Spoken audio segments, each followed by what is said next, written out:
So I would like to start this morning by projecting on the screen a most remarkable African stone carving of a person focusing, which I came across, and at the same time, let me tell you a little bit about this sculpture. The carver's first name is Gift Musa, and he is a Shona tribesman living in Zimbabwe, Africa. When he was asked what this sculpture represented, he said it was the conscience of the stomach talking to the conscience of the head. You see the hand there, you know, and right up like this, so that there's almost a circular. Daba to Daba is the name he gave it.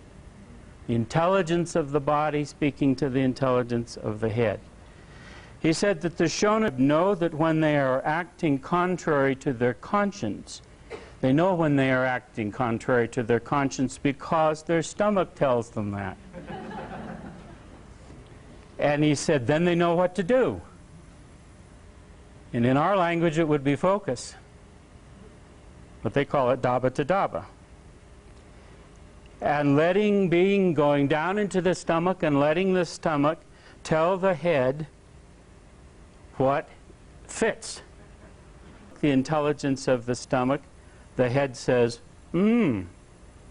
that's probably true. Now I know what to do. So he explained it in just that kind of language.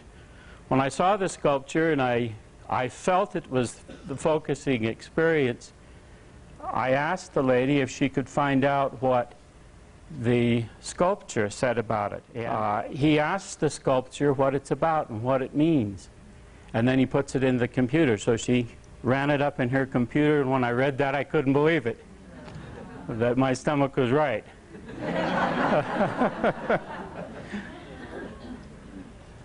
That Gift knew, as well as his fellow tribesmen, all about focusing for thousands of years.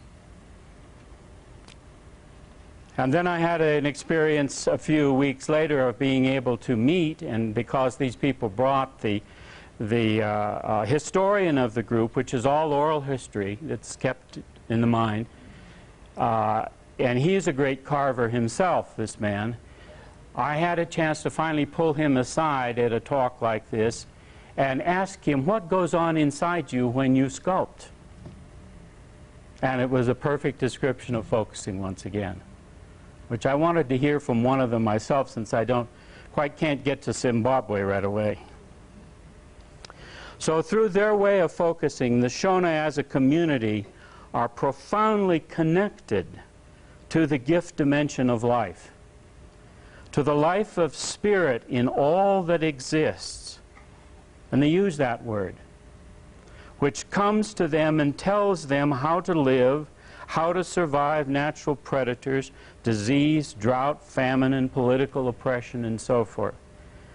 And when I first saw that picture, of course, I knew that person is focusing, and that must be a part of their whole tribal culture to operate that way. Now, my reason this morning for starting with this is simply to illustrate with one image from another culture that there is an amazingly widespread and consistent pattern in the human family for locating within the body process we call focusing the experience of gift, the experience of the transcendent more, if you want to use that kind of language, the transcendent gift beyond all names, that we give this experience such terms as God, the Great Spirit, the spirit of the tribe, departed ancestors, and so forth. We have many, many interpretations of this. But this is not surprising because we all share the same human body as living cells of the same larger or global body. So that for centuries, for millennia, people have sensed that their body is the doorway into the global body. It's through their body that we bridge this supposed distance that's there. We are the bridge. Our body, Daba, our body intelligence is the bridge.